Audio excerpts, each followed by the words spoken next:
These are from Kansas State University, where he got his PhD, Calcutta University, and Jammu and Kashmir University. In electronics, electrical engineering, radio physics, and mathematics. He has taught and guided researchers at Kansas State University before joining Lockheed in 1969 as staff scientist. He joined NASA in 1976 and has held key positions in advanced programs in Earth observations, science payloads, experiment systems, tracking and communications, mission support, new initiatives, and technology research and development. He has authored more than 160 technical papers and reports. He is also a fellow of the Institute of Electronics and Telecommunication Engineers and an associate fellow of American Institute of Aeronautics and Astronautics. Welcome, Dr. Krishen. We are looking forward to hearing your talk today. Good evening. Good evening. It's such a great pleasure to be here. In a very humble way, space has done great work. The need for having great scientists, engineers, technologists for the future will become clear after my talk. But it's amazing how this organization is dedicating itself to bring up great scientists, engineers, technologists in India. I commend that effort, and I'm here hopefully to excite your imagination and be a part of this organization. So, students, are you ready to be launched into space? Yes, sir. Really? Yes, sir. Okay, great. Let's do that. And first of all, you see, what we're going to be talking about is living in space. It's a different place to live. And we are also going to be talking about what about planetary surfaces, such as Moon and Mars. So here is the kind of outline. We're going to talk about the complexities of antariksh or space. What is it? How many spaces are there? And what do we learn about this space? I just had a little cross back with and you will see my take on this. And then we will talk about sustaining life, and there are many aspects to be considered. But I will boil down this to only a few, maybe half a dozen, because there's too many to talk about. So I'll go with the tall poles, in other words, the most important aspects that we have to consider when we are talking about living in space. So, I know most of you know more than what I do about this Big Bang theory. Sometimes I ask third graders, they tell me there is life out there. I was recently talking to a class, two classes of third graders. One of the kids said, "Sir, there is life out there other than Earth." Now I'm telling him I do not know of any other place that there is life. But he didn't take my answer. So the teacher had to interrupt and said, "Well, you know, Dr. Krishen doesn't know. So he is telling you honestly that he doesn't know that life is out there." Why I brought up that is you're almost much smarter than I am. So fundamentally what they say, long time back, and we'll talk about that, there was a big bang and all of a sudden 4 forces came apart. That's the most important thing you should remember. And they give the time of that big bang as 10 to the power minus 43. See, that's mind-boggling. I can't even think of 1 divided by 1 and you have like 43 zeros. Give me a break. That's something big. But I want to talk about these 4 forces because that is what is governing the entire universe in terms of how it's held together. It's very fascinating for me because these days I am imagining more and not paying too much attention to the experiments. Isn't that shocking? And in a minute, I hope I will justify you why I say that. But going back, you have the electromagnetism. Electromagnetism is different from electric-magnetic field. Electromagnetic field is when electrons move fast. I learned this in Calcutta University. They create electromagnetic waves which can propagate. So, then you have the gravitation. Gravitation is the big thing. In other words, I am being held here by the earth because of gravity.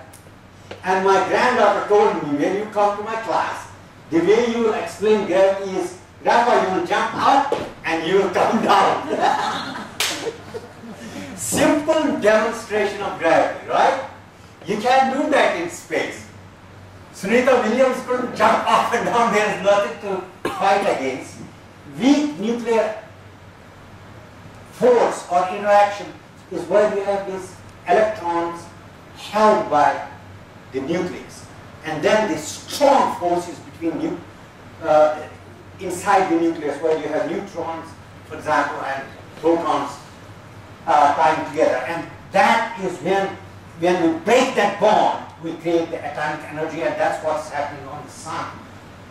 Billions and billions of these atom bombs are kind of exploding continuously on the sun. So now, after about 10 to the power minus 6 to 10 to the power minus 12 seconds after the Big Bang came this fourth era, after these four forces started, slowly and steadily, you had these things, very simple things like helium, hydrogen combining each other and forming some sort of atomic structures, okay? But here's the thing, let me go down here. I'm thinking of too many things, but I want to emphasize one point. In this land, thousands of years ago, they defined a term called truti, 1/10 of a nanosecond. And they said, and I will come back to this point, that truti is the time that something gets manifested. And that truti is exactly in the middle of that estimation of Big Bang theory. Very fascinating. So, in any case, let's keep moving. Let me go back. So after these things started to form, we started to get some structures around, some things that we could see, things we couldn't see. So for the students here, my simple way of things that we could see is this, that something is emitting light, something is giving out some type of energy, even though in some part of the spectrum, like in the optical spectrum, we may not be able to see it. Those kind of things we call black bodies. Then things that we could see, or things that can reflect, for example, any form of sun's light, any wavelength. So back to this point. After this got formed, the first point is, what is the shape of the universe? Again, I'm going to throw a lot of data on you. The shape of the universe, I thought up to about 2011, it could be a spherical thing, equally expanding on all directions. It could be a saucer type of thing, not expanding necessarily equally on all directions. Some directions it might expand more than others. It could be like Americans have a football that is like an oval shape. So there are many different ways that it could manifest in terms of the form. But in 2011, somebody came out with, no, it came out as a line. Initially, of course, that line is very thin. So, again, there are like 20 to 25 presentations in my presentation. We could go on and talk about the shape of the universe for an hour, but we have only less than a minute to talk about. What I like to impress upon, particularly our young students here, is we do not have an exact idea of the shape of the universe. We have hypotheses, like I'm telling you. This paper is well written, well organized, published in a very reputed journal. And I never thought that this particular band had come out in a linear way. I could never think about that. So now, shape of the universe, we have different ideas, but not nailed it down yet. Do not have the exact shape in mind. What about the age of the universe? That gets even more complicated. The way we judge the age of the universe is, for example, Hubble constant is a very important thing in judging the age of the universe. So Hubble constant is based on Doppler effect. Those of you who know Doppler effect, raise your hands. Very good. So most of you don't, so I'm going to skip that. So, but it turns out that radiation changes as something is proceeding away from us or coming towards us. The frequency is changed, and that's what the Doppler effect is. But some other people are saying the radiation is also shifted by the medium through which it is coming. Therefore, it's hard to necessarily assign it to the Doppler effect as opposed to the other effect. Okay? So, we had launched, in fact, Dr. Mitra was talking about it, cosmic microwave background radiation. What it does is it connects the microwave energy. Microwave energy is low frequency.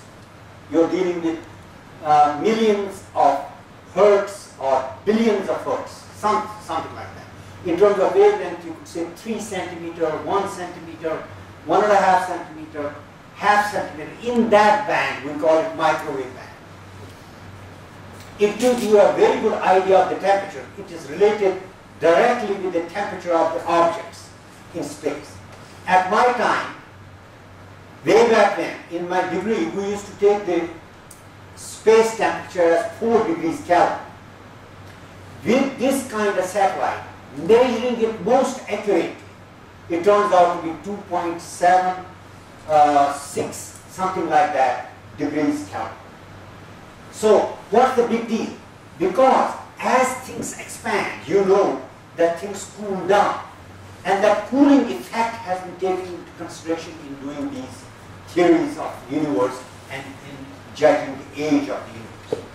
And added to that is the Hubble telescope, Chandra telescope, and now in the future we'll have the James Webb Space Telescope. All these telescopes combined together, all this data is hinting towards the age of the universe. And even then, there are bounds like 11 to 20 billion years, 13 to 15 billion years, and some of them have nailed it down quite accurately. But the next, we are trying to do the accuracy of this temperature as a function of space.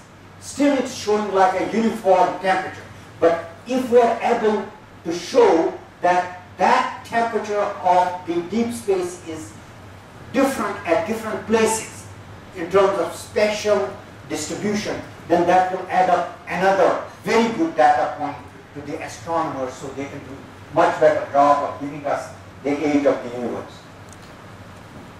So the age of the universe still to be unknown.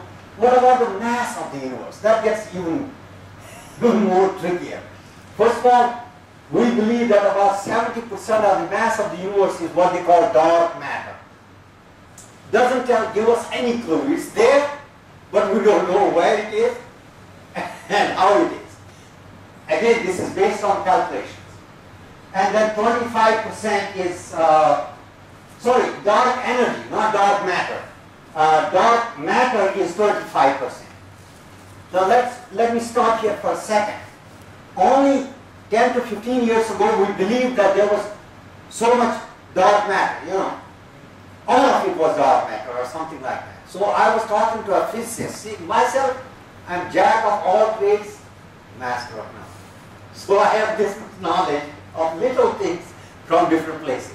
But when I was talking to a great physicist at Virginia Tech, he said, Dr. Krishen, we got a problem. We thought we had a huge amount of dark matter in universe. But it turns out, if that was the case, why would the following happen? I said, what? It turns out that where you have the density of the matter much higher, you should have more acceleration. So near the place where the Big Bang took place, you should have, the body should be accelerating at a faster rate. Compared to what? Compared to where they are distributed over a much larger space. So the density of the matter is much less. So in that area, the acceleration of those bodies should be less. It turns out that our measurements show just the opposite. In other words, as you go away from the center, the acceleration is increasing. The only way physicists will come up, it's a great thing, about physicists. They will give you some explanation. They said, therefore, it's dark energy. Things we cannot see, but they are being affected. It's like being a ghost. No, we found the ghost. It's dark energy, right? Pushing these things faster. So, anyway, that's 70%, 25%. But the bottom line is there's about 1% that we can account for, and that too by including such things as neutrino, heavy elements, stars, just about 1%. Do we have positive proof of dark energy? Do we have positive proof of dark matter? Not really. These are all estimates. And some of these theories get very bungled up when you study them. Students, I want to make one point with you. If there's only one point that you will remember from me, I'll be happy. That's this. I studied a lot in my life. A lot. And what I found out, where we do the mistakes is in the following. There are about a dozen major equations. Not infinite. About a dozen. Fundamental equations.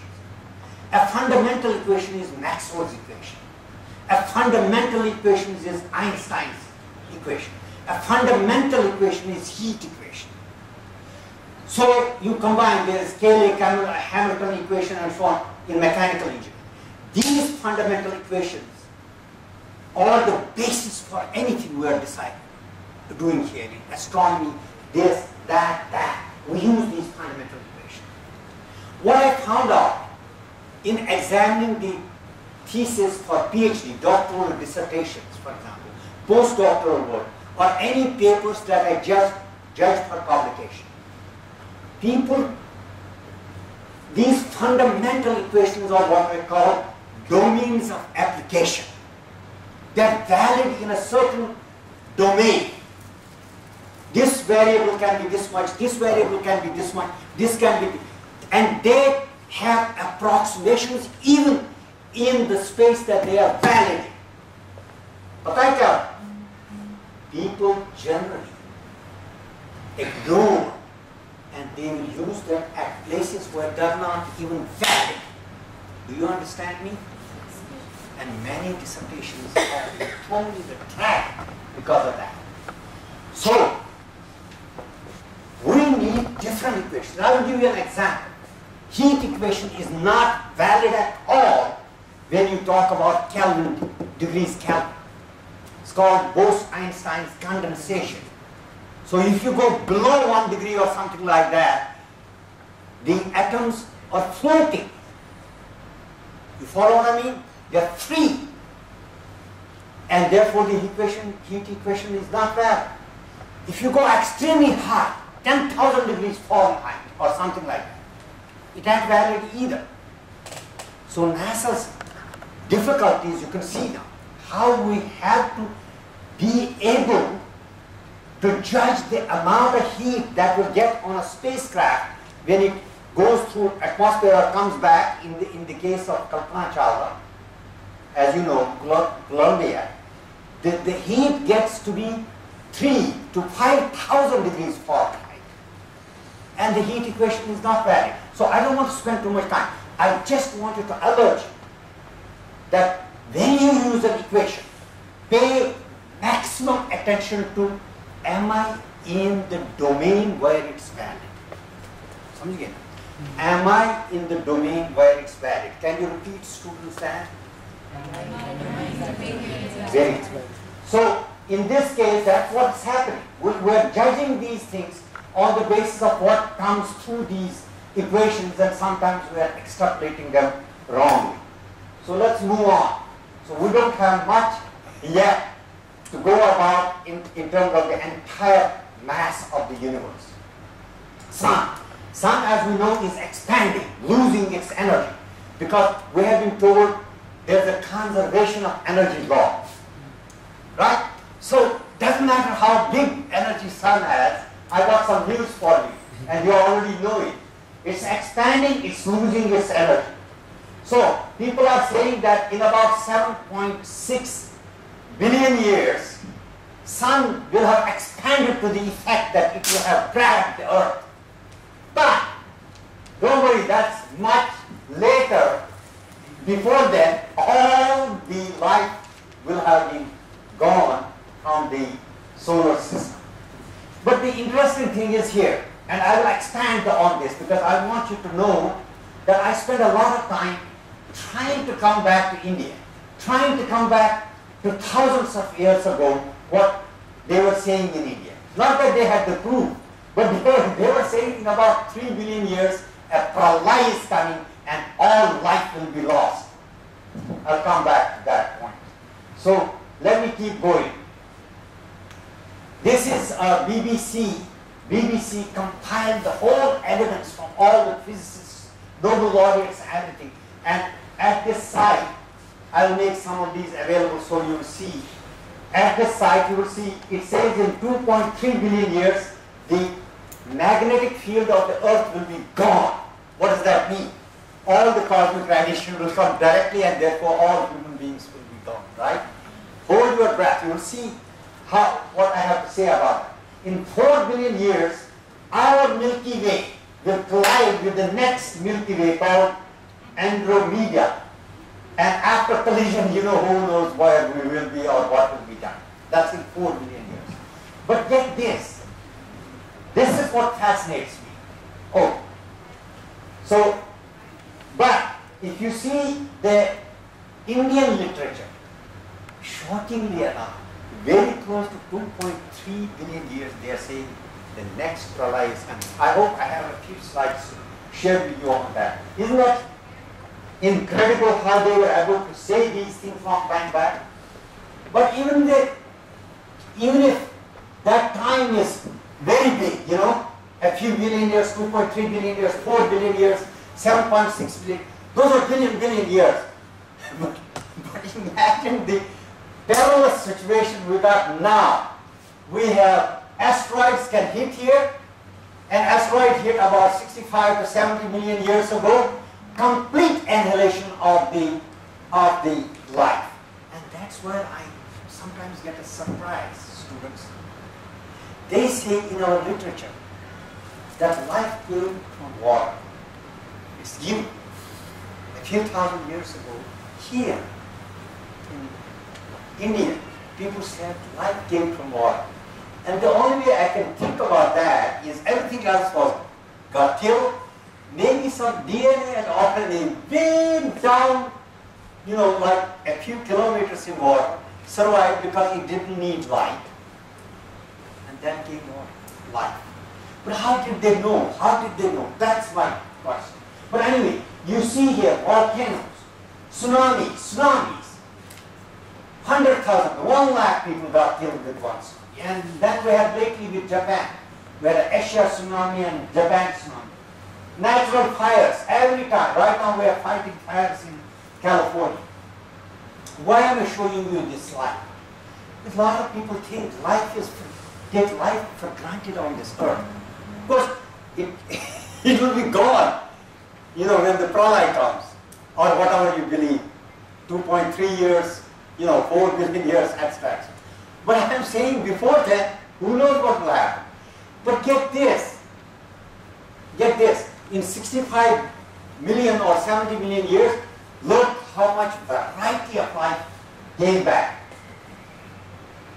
So, now, having said that, we have life on Earth. We can go back and check on this, and that's another thing I want to impress upon you. You know, people are coming almost on a daily, weekly, monthly basis some estimate of life going further and further and further. When I was like you studying in the high school or college, really, it was shocking. We were thinking about 10,000 years, maybe that's about it. But now we're beginning to see that life here has been quite a few hundred years back and is expanding, you know. So they are showing signs, skeletons like 50,000 years back. So now, there's a reason why I'm telling you this. In different parts of the world, knowledge has evolved almost sometimes independently of each other. And the shocking thing is, some fundamental things people needed to have, such as a wheel. So I did some research. I spent some time on the wheel. 8,000 years, which is literally 10,000 years from today, because you have to add top of 1,000 years before. This is 8,000 years before. 10,000 years people thought of having a wheel. Okay. My question sometimes to a PhD student is, why is the surface of the drum a circle? Why not a rectangle? Why not a pentagon? Why all of these musical instruments have circular thing? But I want you to think when you go back home. Literally. There's no reason to have a circle necessarily on a tabla, right? I could have four, I could have a rectangle, I could have a square, I could have, pentagon, whatever. I chose a circle. That is why I was fascinated with the wheel. There's something humans have for circles. I'll come to this point again. So you can see Greeks in India, they found very good wheels about 3,500 years back with spokes and everything. So that means cultures have been underestimated, in my opinion. I think humans have been here long time and culturally advanced sometimes and went back like tsunamis or something else happened, got killed, the technology got down, and reborn again. If you want to understand space, like from my recommendation, like I told you about equations, consider three things primarily. There are many things to consider. One is time, second one is temperature, and the third one is space, area, or whatever you call it, volume. Three things: temperature, time, and space. And temperature has a big clue about, how the temperature goes down, tells us how it's expanding. But let me talk about time, because it's fascinating to see what happened here a few thousand years ago, and how does it relate with the theories of the universe. What has been done here in India, long time back, they gave a step-by-step scale of time. Starts with Trutti, 1/10 of a nanosecond, where they are saying clearly that that's the time that things get manifest. Now, I don't have that idea. I told you already, I'm jack of all trades, master of none. But I would like to see, for example, if you have hydrogen and oxygen, you brought that to the right temperature, right ratio, H2O, etc. And then they combined and gave you water. What time did it take? It would be interesting to see how that particular chemical reaction that gives you a new substance according to this formula. Is it about a 1/10 of a nanosecond? But going back, this is a very powerful statement. Time is the power that limits the existence of eternal elements in matter. See, we see a lot of things in everything, but what we don't see is time. There is nothing in this universe that doesn't have time as a component in it. And if it doesn't have, it doesn't exist. Can you repeat after me? If it doesn't have time, it doesn't exist. Now, The other thing that came very clear to me is this. There is no way that you can tell that time has gone by if something stays constant. But nothing in this universe, show me one thing that stays constant. Nothing. Can you repeat that? Nothing stays.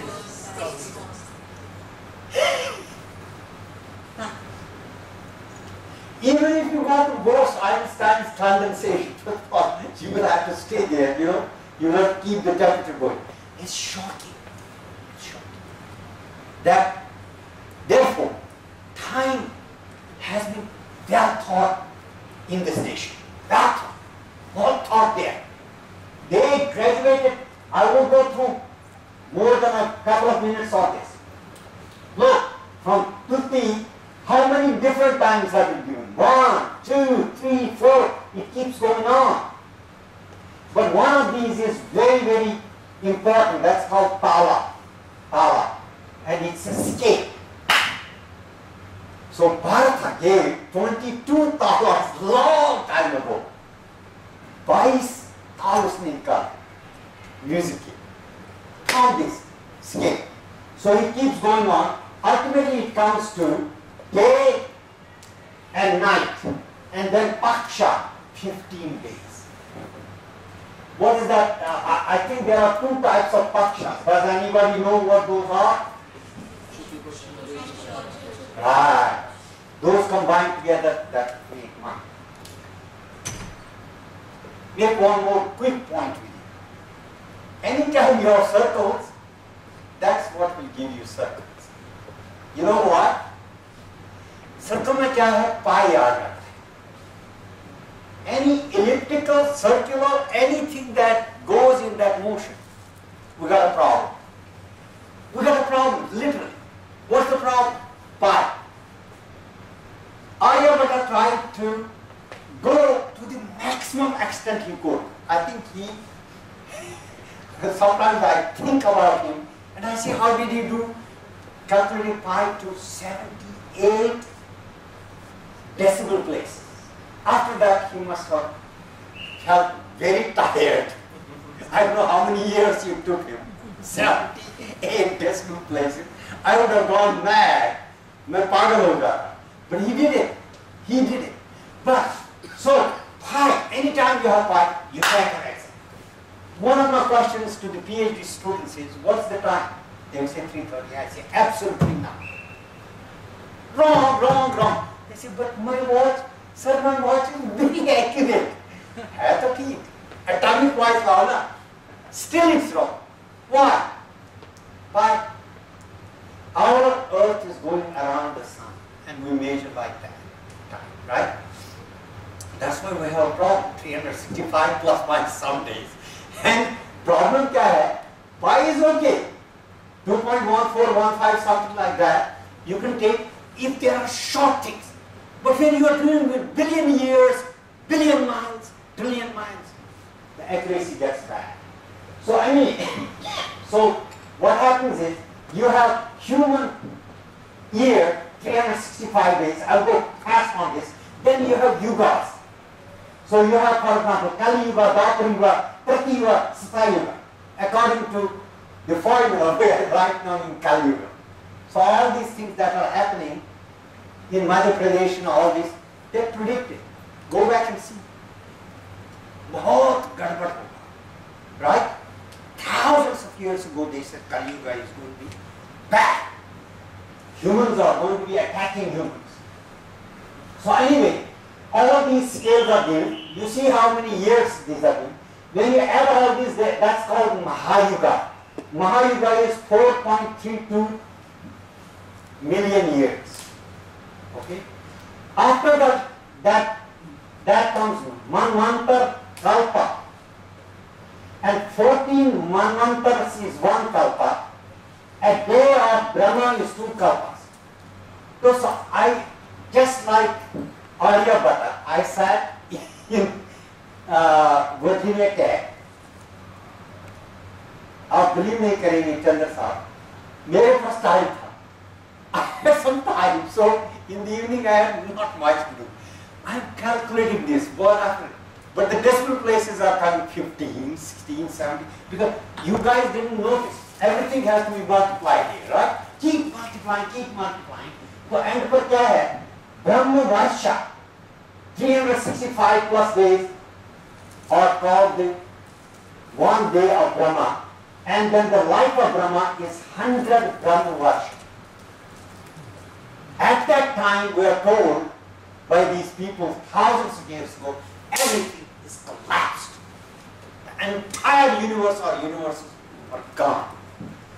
So when I did this, and it's given right there, I have given you the reference. When I calculated all this, Pralaya I calculated as 4.32 billion years, all right. But the shocking thing to me was this Mahapralaya. New system is created by Brahma, it says. But what is the Mahapralaya? 3.1415. By that time I was exhausted. I didn't have as much energy as Aryabhata, who did the calculation of 78 decimal places. But that tells you pi. ये pi आ गया. Time की calculation pi में आ गई. Even the highest number, where everything collapses, has pi in it, which makes you think that time is repeating itself, right? So I was with a noble lawyer. I won't give you the name. The noble laureate is from Asia, but let me think. No, he came as a child to America. He might get second noble laureate. He is the noble laureate in particle physics. And he was talking to us, and at the end I asked him this question. I said, the Big Bang theory says that time and space was born at the time of this Big Bang. But the Asian thought, I include China in it also, the Asian thought is that time is eternal. He looked at me and I said, what's your comment? You know, in Asia we believe time cannot be born, it's eternal.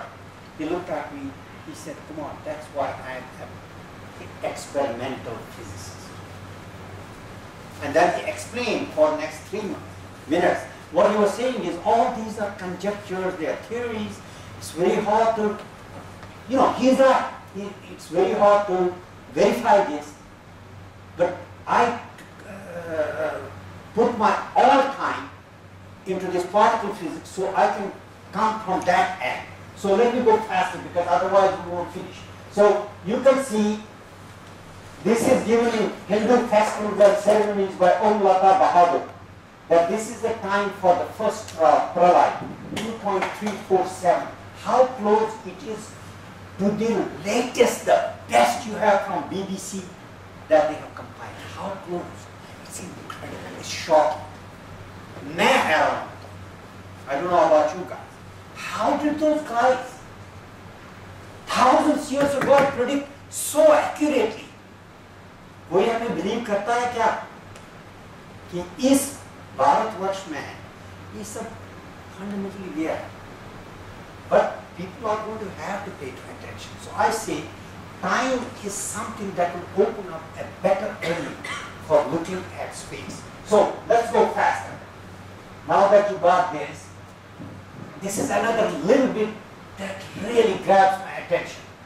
In Ramayana, we have been told a bridge was constructed between India and Sri Lanka.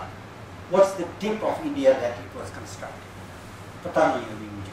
But anyway, it was linking the two masses of land at that time. After so many years, NASA saw something, because all these are stones, you know, it's not like a bridge. It's that stones were thrown and therefore a path was created. People started to go between the two places. And now, after so many years, a few years back, like, what was it, 5-6 years back, NASA gave a picture and it saw clearly the structure of that bridge way below the water. As a result of which people went down, did some investigation, did geological measurements, you know, and all that. It had been, obviously you can see, the whole structure is under mud, right? It's not visible. That's why NASA got the credit for discovering in the first place that there was this bridge. The legend as well as archaeological studies revealed the first signs of human inhabitants in Sri Lanka date back to 17.5 lakh years ago. Can you imagine? That bridge was made. Now that's an eye-opener. Maybe the humans were not developed as humans like we are, but whatever they were, maybe they were half-being developed. But they did construct. And who would believe this until NASA spent a whole bunch of time? This is the age of the bridge. So now Amit paid the attention. See, I was asking Amit a few years back, or maybe a little longer than that what do we learn? Is nothing. We learn nothing from these telescopes. You will laugh. You will say, what are you talking about? We are getting these pictures in the Hindustan Times of India. That's it. Oh, there is light. Here is the photograph. Here's your answer. That light, you see, is a few billion years ago photograph. It takes billions of years for the light to travel. So what are you giving me? You are giving me these pictures after millions of 65 to 70 million years back, there was no life on the earth. So आप मुझे photograph बताते हो, here is the evidence of life. That's like 2 billion, 3 billion, 4 billion, 5 billion years ago. What good does it do? So it turns out that when we see something, it's not the same. Why? If I am seeing your face, by the time the light travels, see 0.03 centimeters light travels, 0.03 centimeters in the time the whole universe was built. By the time I see that light, a certain time has passed. By the time my eyes process it, it goes to the brain, it gets processed, things are changed on his face. Then Heisenberg said, wait a minute, you cannot measure everything accurately. If you know the position of something, you will not know its momentum. If you know its momentum, you will not know the position. In our concept, we got a problem. We got a problem. And that problem gets compounded because one of my colleagues, Dr. Tom Wilson, he's a great physicist. He said, Kumar, we got even worse problem than what you are talking about. And I said, what? He said, you look at galaxies, they're not moving in the way that we are picturing them. That has to do with the sampling theory, Shannon sampling theory. So I can't go deeply into it. I got 15 minutes. But the point is, the motion is very different. So maybe if you see Bollywood movie, sometimes if the car is going fast, you see the wheel is going in the other direction. Depends on how fast you are sampling. Then, I have done research for 15 to 20 years, all day in and day out. Dr. Mitra was saying I have so many people on light, reflection, refraction. And all kinds of things, scattering, multiple scattering, shadowing, blah, blah. You know, a lot of people sometimes say, I saw a building in water. They're right. There's a building in water. There's nothing wrong with their eyes.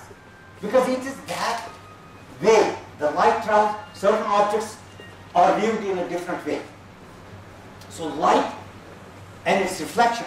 There's an MIT professor wrote a book. You know, sometimes you see people floating in water. It's not an illusion, it's a fact. Sometimes you will see water in desert like, you know, let's say Sahara desert or some other Rajasthan desert. And you go there, there is none. So there are all kinds of things that happen. And literally, one thing I want you to think about after you leave here. यहाँ पर बोला गया जो हम देखते हैं वो माया है, रियलिटी नहीं. People thought we had gone crazy. scientists thought, ये पागल कहाँ से आ गए? I'm seeing a table, I'm seeing a table. I'm seeing a face, I'm seeing a face. Not true. It's all illusion. Now, let us stop here for a second and ask ourselves, why are we then exploring the universe? अगर वो information इतनी stale है, इतने की बात हमें आती है, then why are we doing it? Here is why you are doing it. If you're developing mathematical models day in and day out, laying out the foundation of these equations, even though your data is from back, if your mathematical models are accurate, they can predict the future. This is the beauty. This is why our efforts have to be concentrated, is taking the data from past and then developing it in such a way that it can predict the future. And I was lucky to work on this weather prediction. आज से पहले, only 50 years ago, you couldn't even say what the temperature of, for example, Delhi would be after 15 years. We have now come very close. Exact to बता नहीं सकते, even today, because there's always fuzziness in the data. But we have literally done miracles in that. If typhoons आ जाते हैं, we take the data long time back, 2-3 days back, and we can predict. So our efforts are not wasted. It's just that we have to have clean and crystal and accurate mathematical models to be able to use this data, which is not there, it's past data, to go into the future. So what we see, my daughter drew this one time because I tried to draw an iceberg.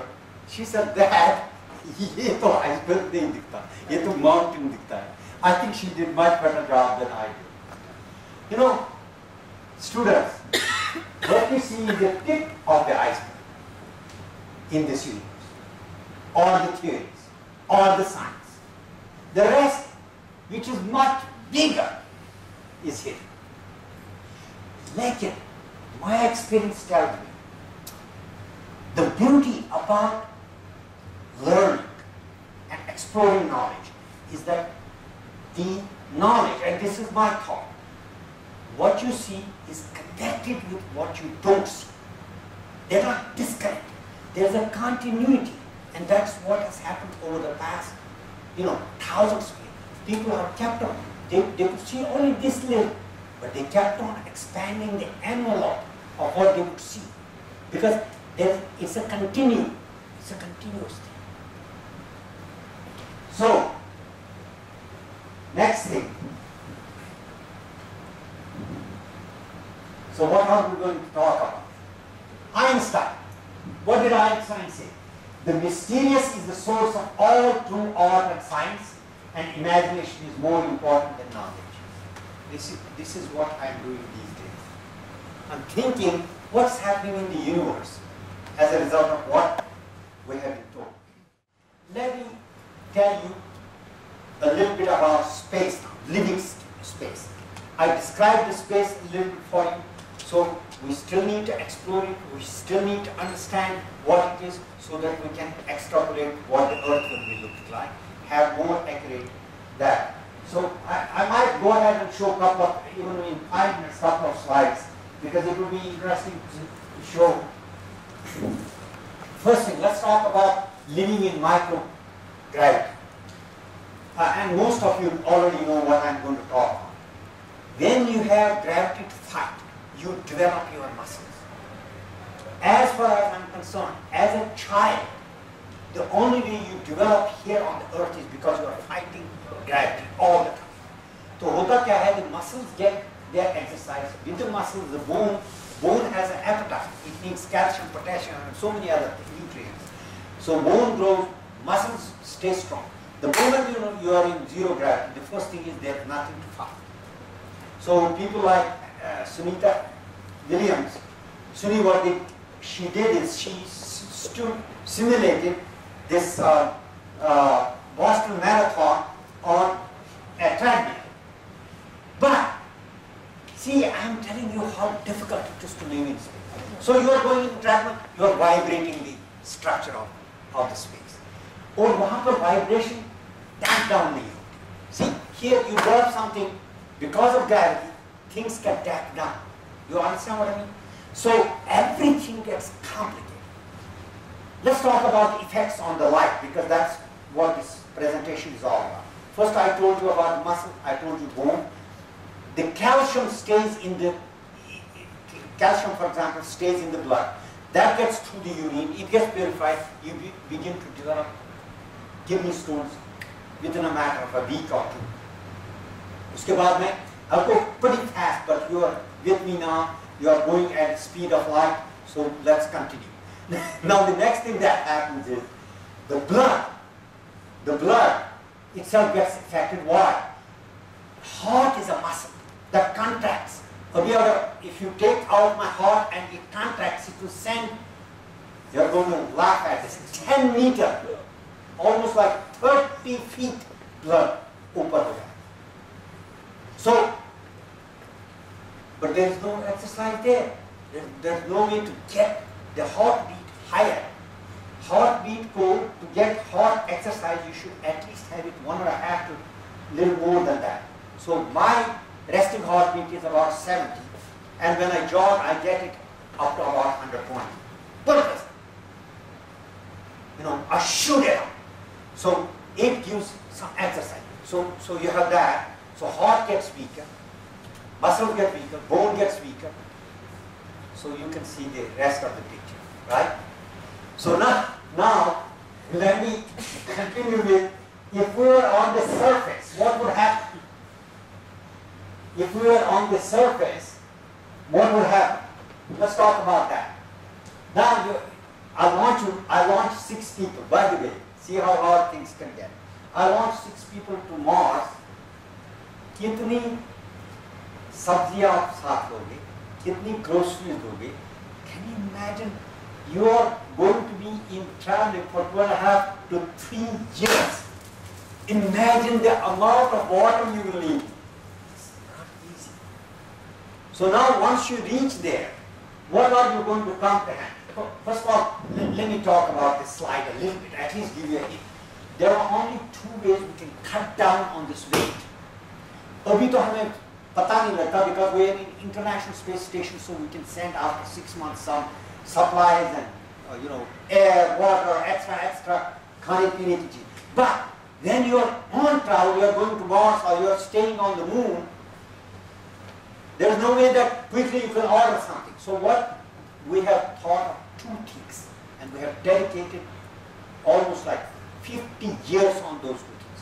One is what we call the recycling of resources. Taking resources and recycling them.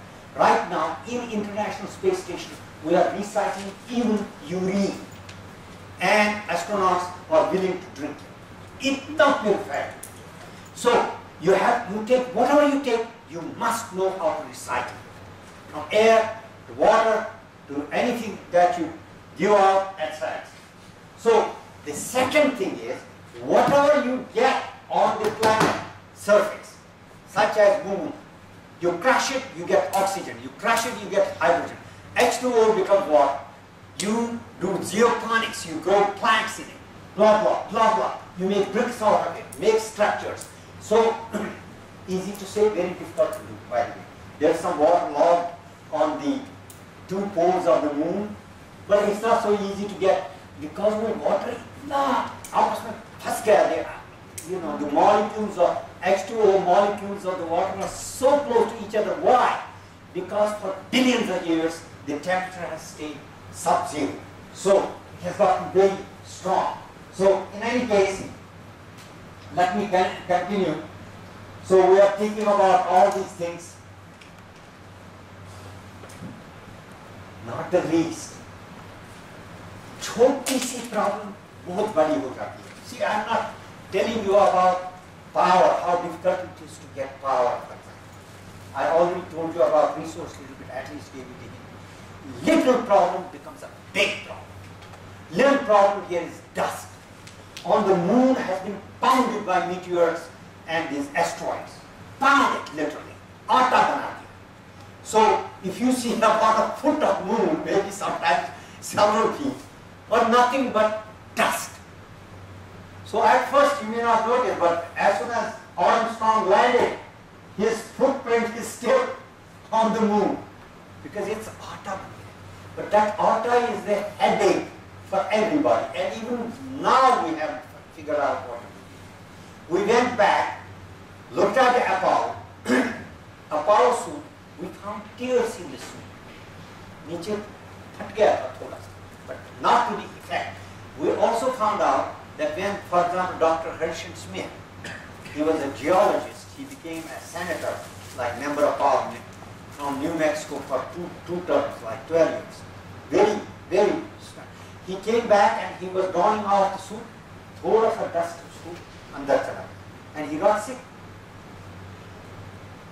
So that's on the moon. On the Mars, we're even more scared because moon has no atmosphere.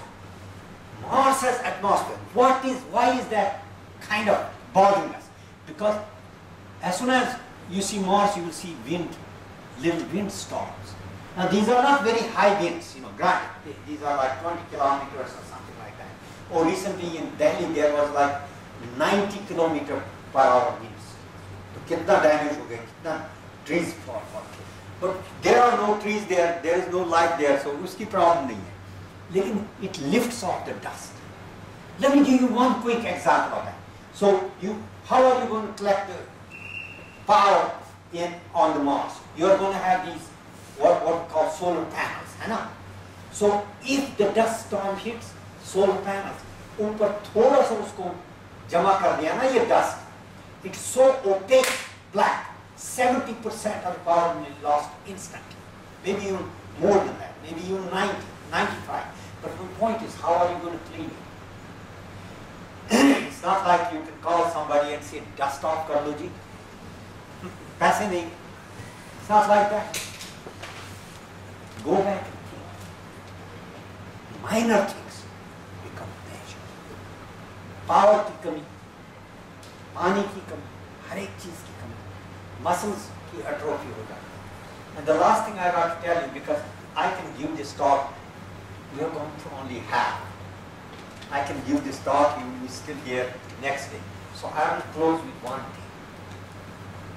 Physiology का तो मैंने बोल दिया आपको थोड़ा थोड़ा. Problem, psychology.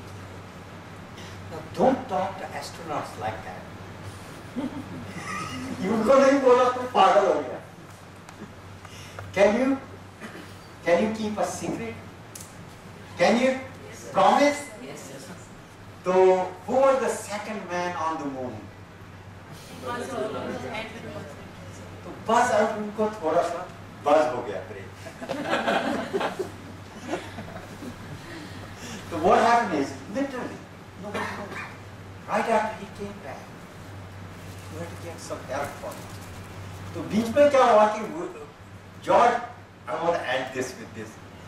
George Bush Senior, the father of George W. Bush, gave us way back a task to scope a mission to Mars.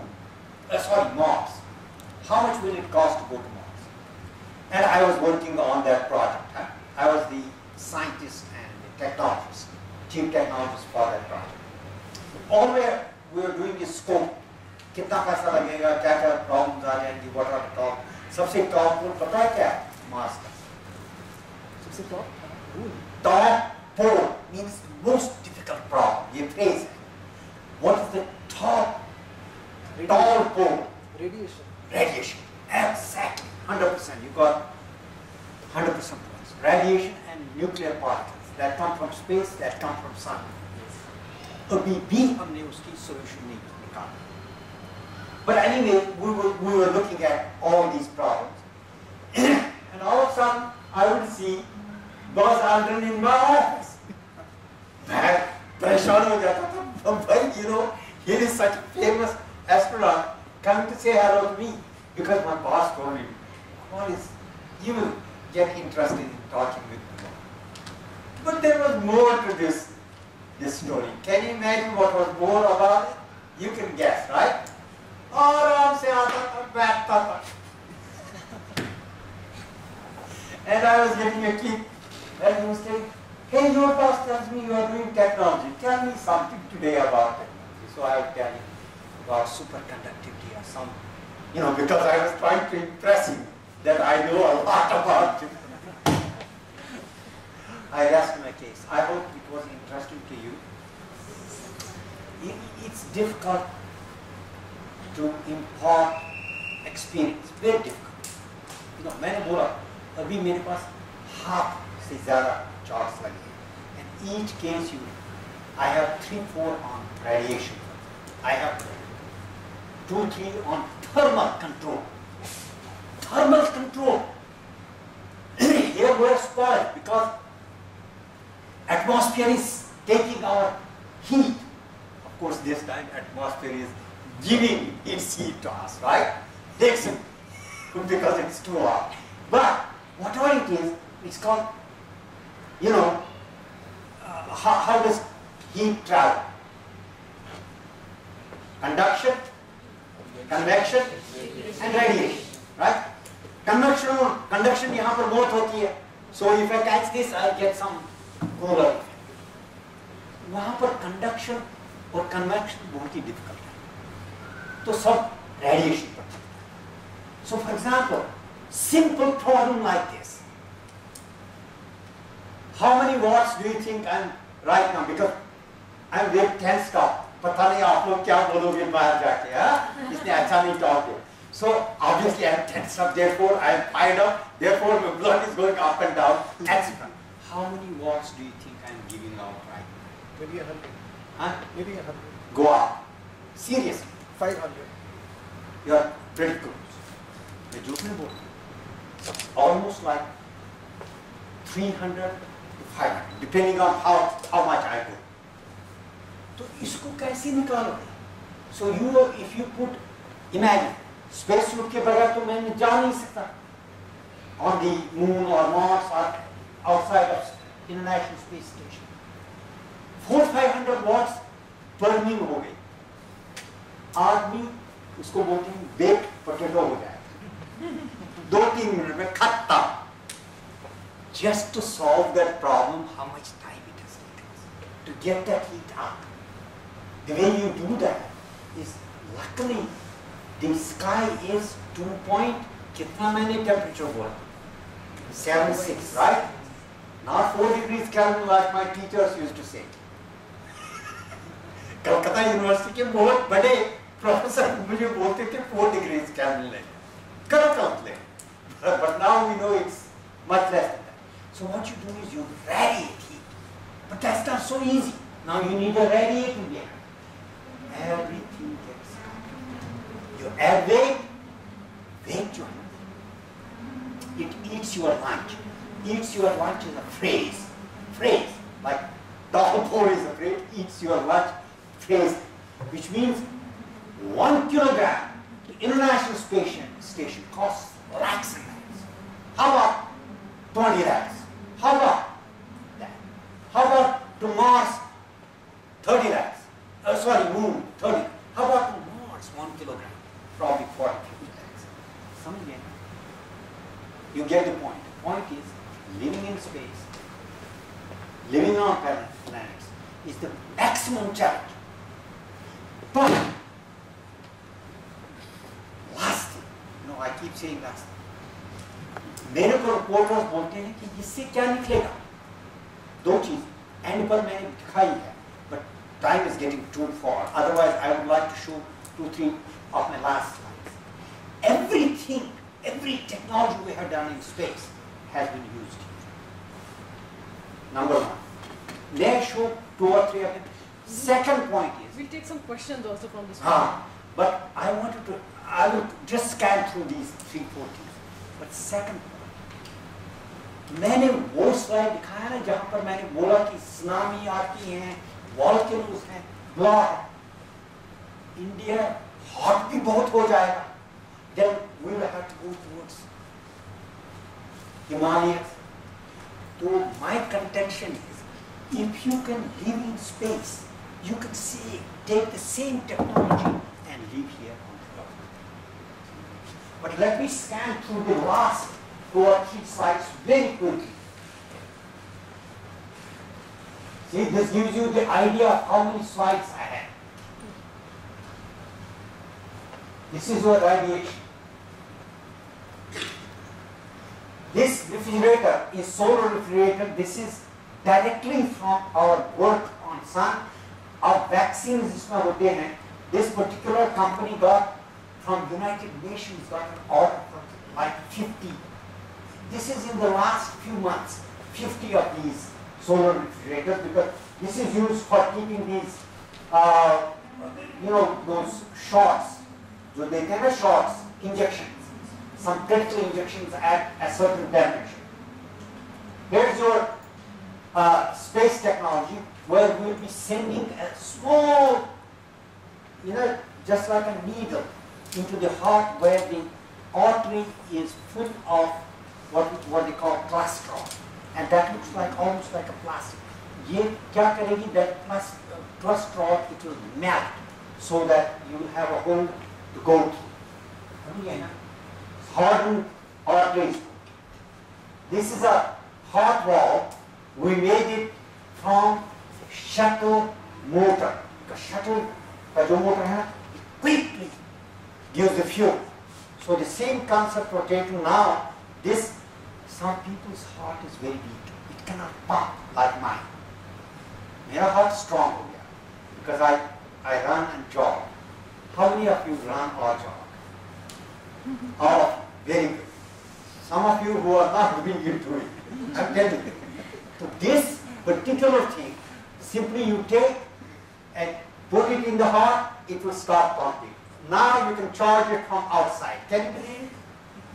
So many people are saying, this is your LASIK, it corrects the lens, but the tracker from this is something that I worked on a long time back. What we were doing at that time, we were doing a docking system. एक laser लेके 2 spacecraft हैं, उनको आपस में मिलाना है. Laser radar हम बना रहे हैं. This company took that concept that I and some workers have worked on and miniaturized it and put a solid state laser in it, छोटा बना दिया. Because eye never rests. Even if you sleep, eye is moving. So when I am correcting your, NASA didn't do the laser. It did the tracker. So what happens is when I am correcting your lens and your lens is moving, so I need to move with that point that I am correcting. Do you understand me? Say yes. Yes. So that's how this became a big thing. I think I will quit. This is a system that you can take to a village, you can monitor completely a person. Why did NASA get into this? Because we have astronauts in space. We want 24 hours to keep track of their EKG, heart rate, temperature. थोड़ा जानना चाहते हैं कि बचा है कि नहीं है. ये इसका तो पता नहीं लगता. इसका तब पता लगता है बाद में, जब उसको बोलते हैं ना, वो गुस्सा उधर से करता है. Did you know one Russian astronaut got so mad one time? He didn't talk for days. Because you're sitting at Kennedy Space Center, for example, in our case. पता नहीं क्या होगा, right? Look what happened to Kalpana Chawla. Look at what happened to Challenger. And Apollo 1, does anybody remember, students, do you remember what happened to Apollo 1? Only 1% remember. See, at Kennedy Space Center, 3 astronauts dead. पता है कैसे? We were taking a test of the Apollo capsule में जिसमें वो रहती है. So it was just a stationary test. All of a sudden, a spark, electrons में एक spark हो गई. That consumed the whole oxygen, gone within a minute or 2. They didn't even have time to get out. I'm not kidding you. So this is water purification. It's a big thing. This is one of my favorites. ये jelly एक की jelly है. ये यहाँ पर होती ना, मजा आता. लेकिन बहुत expensive इसका कोट बनता है. Sell तो होता है. But what happens is that jelly is a miraculous thing. It's a what we call phase change thing. So अभी दिल्ली में ना, it will change its phase and it will need heat. That heat it will get from your body. You will feel cool, comfort. and in winter time, it will change the phase and it will give out heat up to Garmi. Huh? This came from space technology. I think that's enough examples. I'm ready for questions. So, we'll take a few questions. Yeah. Great. My name is Rishabh. I have two questions. Both are from the early part of the presentation. So, like, you have a fascination for circles, right? And you said that, civilizations parallelly developed the need to, research about circles or, wheels, to be precise. So, is that a factor of the hardwiring of our DNA because we all come from the same source? Could it be that way? I didn't get the question. So, basically what I was saying is, anytime you deal with circles, you deal with pi.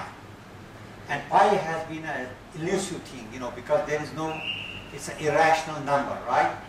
So what people got so mad, I think there was a king in Europe someplace, he said take it as 22/7 and don't bother.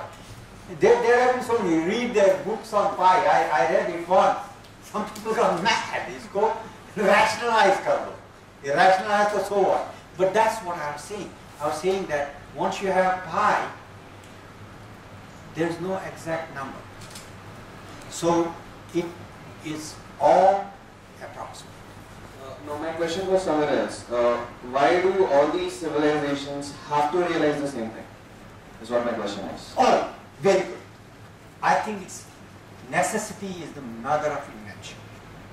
What happens?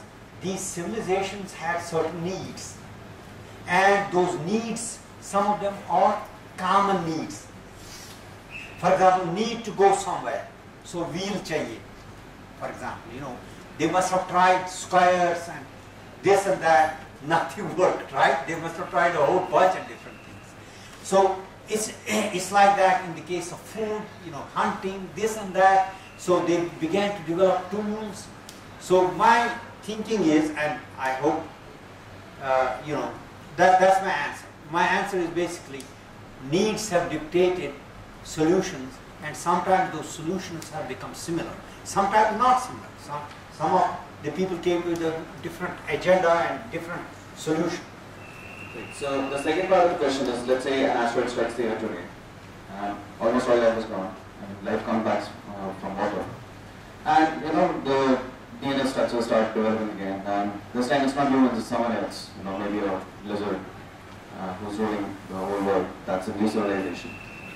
Will they come to the same level that we are at now? That's an excellent question. Both are excellent questions, but this evolution of life as we know it is very complicated in the sense that I'm giving you my thought. Not necessarily something that has been verified or anything. It gets involved with temperature, it gets involved with environment, what was available at that time, at that instant. So, if you look to the translation of time, or what do they call it, transformation of time or mutations of life and things like that, from that era when no life existed physically, and we say water gave the life. So you take these mutations and all these, they get coupled with the environment, the temperature, so many things, right? And I have been thinking along your lines. So if you have to recycle that, then you have to recycle. But the problem is you will never be able to create exactly that conditions that existed for those 65 to 70 million years. And if you did, perhaps you will then realize a second thing will happen from that DNA to that extent. So I totally agree to a point. My question is that, we get a good gene pool, even in the second go, right? To teach mathematics. I'm not able to, the voice is getting... Okay, I'll speak without the mic. Yeah. My question is that we get the same kind of gene pool, even in the second go. Let's say the asteroid strikes, and now again we have a very good gene pool. And there would be one species which would come up on the top of the pyramid. So the key factor here is mathematics. So do you think that the species then also will go towards mathematics or not? Because from what I've observed in my surroundings is that, even the simplest animals who we consider to be, dumb compared to humans, even they utilize mathematics. So will that new species go towards mathematics and maybe go somewhere else? Because if we are talking about, living on the earth or outside the earth, somewhere else in the universe, possibility of finding life, it's all mathematics which leads to, communications, to the end of it. And this is how we see the progression of a civilization. It is, and I'll be honest with you, I don't know the answer to that question. I really don't. I'll think about it. I mean, there will be transformations, but I can't say whether mathematics will really guide. For us, mathematics has become a great tool. And I'll never forget, although we are getting very short on time, we had an administrator, MIT, and at that time I saw a memo coming to people like me. I was a very junior scientist. It said, express everything you see mathematically. So at that time it didn't strike me, but as I grew up in NASA, I realized it's very important. If you want to repeat something, you got to have a model, right? I mean, if you want to build exactly this kind of building again and again and again, you got to have it computerized or modeled accurately, then you will be able to replicate. Otherwise, you will be all the time experimenting again and again. So mathematics takes out that and gives you a way to design the same thing or develop the same thing that you have done earlier, but you got to have a good mathematical model. But when it relates to this gene pool, I'm not sure. I haven't gone into that. I'm talking about starting from basic arithmetic, adding numbers, the Fibonacci series, rational numbers.